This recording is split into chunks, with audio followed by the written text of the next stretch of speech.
My 15-year-old son got his girlfriend pregnant on purpose over Christmas break in hopes that it would persuade me to move our whole family to be closer to them, but when I found out 5 months after and shut him down, he called me disgusting. I, 30F, have a child, 15M, we'll call him Ollie, plus other children aged 2, 6, 9 and 11. As you can tell by my own age, I was teen parent. I was lucky and we married at 18, still married, healthy relationship, worked our way out of a very dire situation, graduated, started a trade etc., and we are comfortable, stable in all ways. This information is relevant. Ollie has been friends with this girl, we'll call her Bree, since he was 7 years old. Their family used to live in the same city as us and went to the same school, same friendship group.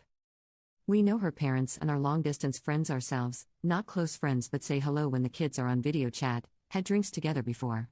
Bree's family moved to a very small town 3 states away due to rental affordability. No secret, we all have talked about the rising costs of everyday life. The cost of living in this city has risen, forcing many locals out. They moved because of that and for better job opportunities 18 months ago. Since then, Ollie has been begging for us to follow, giving us a sales pitch on cheaper housing, better paying jobs, none of which fit either of our professions, the whole works. We have said no because, well, no, but even if we wanted to, our other children are in school, sports and have friends here. Selling and buying another house, finding work outside of our skill set or having to learn new skills, any normal adult would understand this, he does not. Well, fast forward to Christmas.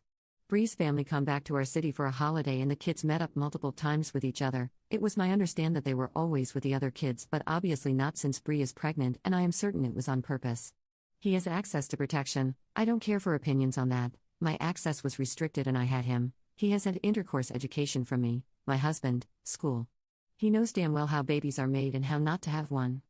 Ollie now wants me to move to be with her and the baby. It's confirmed. I've talked to her parents, and I said no. I don't feel I need a reason, but he asked. You're 15. We don't have any proof at your child yet. I'm not moving us away from our lives and you aren't going alone until you're 18. We will do a DNA test, then we will look at parenting plans and topped it off with a too bad, too sad. You made your bed, now you have to sleep in it. He took that back to Bree and now all communication between me and her parents has been cut. I'm a terrible person. My comments about the DNA test are disgusting and it's fueling my son's hate for me. He says I am keeping him from the love of his life and future baby, using my own successful relationship as proof it will work out. I actually don't even know if I am right or not. I'm just really upset and feel like my life I worked really hard for has been destroyed. Commenter: nobody going to point out both children are manipulative? Obviously the girl was on board and it sure seems like they both kept it under wraps until it couldn't be aborted. Both children are bad actors here. Update 1. She is due September around the 22nd. So no, there is no option for abortion. I don't think that or adoption ever was. Ollie admitted it was on purpose last night. Apparently, it was Bree's idea first as a joke that turned into a plan together. Bree's parents will only pass messages through my son and I have heard this for myself. I stood outside the door and listened to them tell him tell you mother, insert info below, because I know I will just go off on her about that BS still. They are talking bad about me with my kid. They are appalled I would think that way of Bree when I have known her for more than half her life and do not wish to talk to me. I will not allow him to move out there alone. There are some past issues such as Bree breaking up with him twice in the last 18 months because she found someone that she liked more, her new town, around August and October last year, same boy, and when it ended, she came back to Ollie. Bree is a nice girl but her behavior is toxic and has been since a child. Her mother and stepfather are nice but the relationship is unstable, the house is chaos, 9 children combined, blended family and 2/3 teens with serious mental health struggles. He would be leaving stability for chaos and no structure. I want a DNA test, I will not budge on that. I'm close to cutting his contact totally at this point because they are only empowering him and reinforcing his behavior towards me and his father. His father is a man of few words, which is unhelpful. So far he's backed everything I have said and only really chosen to say you have the intelligence of a pair. Commenter: he's 15. You get to make the decisions and you are doing the right thing. No way can you move your whole family because of this. The responsible thing is to do a DNA and set up a parenting plan. He won't like your decisions, but that's too bad. Sometimes being a good parenting is making decisions our kids hate us for. This is a result of their bad decisions, not yours. Update 2. Things have gone south even further. At this point, husband and I have been blocked on all social media and numbers blocked, but the communication with Ollie has continued. Ali gave us Bree's parents' email address to send an email to, but before using that, I asked him to video chat Bree with me there, and then I could ask Bree to please get her parents so I can talk to them about this and tell her that if they were going to continue to refuse, then I would be blocking all contact to Ali and communication until this is resolved. I told Ali this before the call. At first, he flipped out about it, but it was this or I cut communication completely. I do think he understood that it is not okay that her parents are speaking to me through minors, and he said himself he would like us to talk to each other.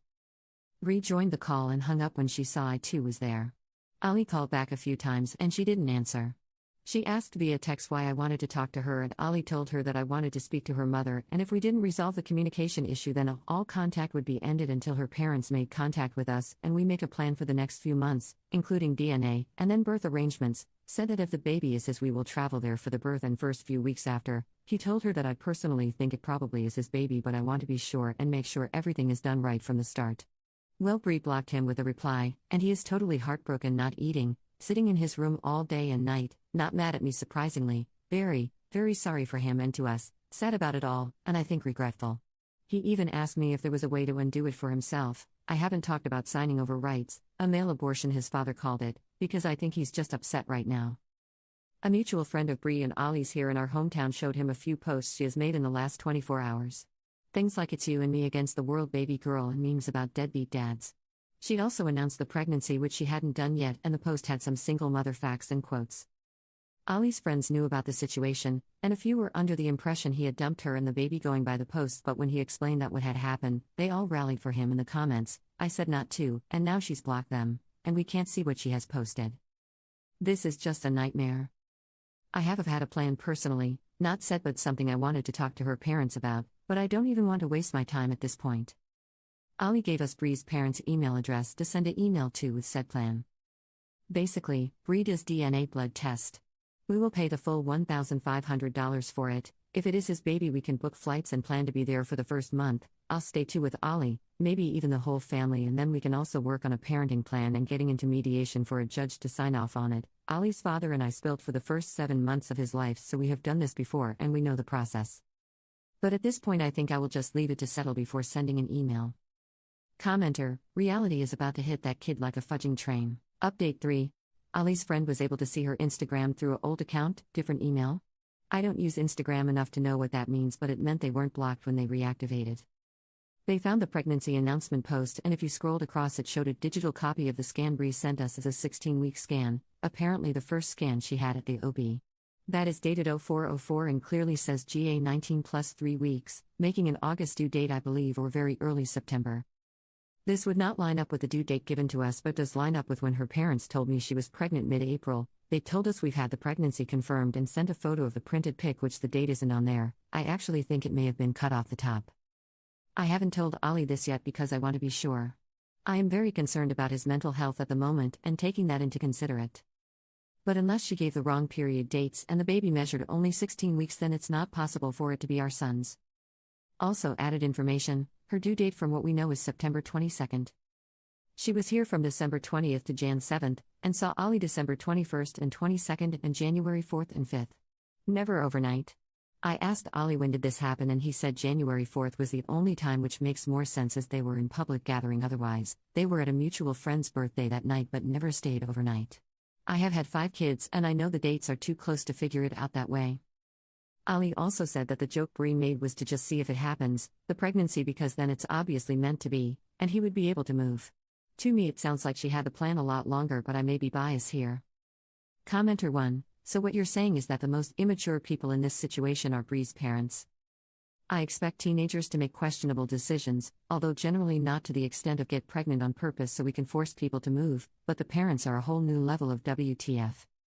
Commenter 2. Bree's parents will only pass messages through my son. Fudging ridiculous. I'd tell them either they communicate with me like an adult or they handle their pregnant teenage daughter by themselves. I will not discuss this serious matter by playing telephone with a 15-year-old.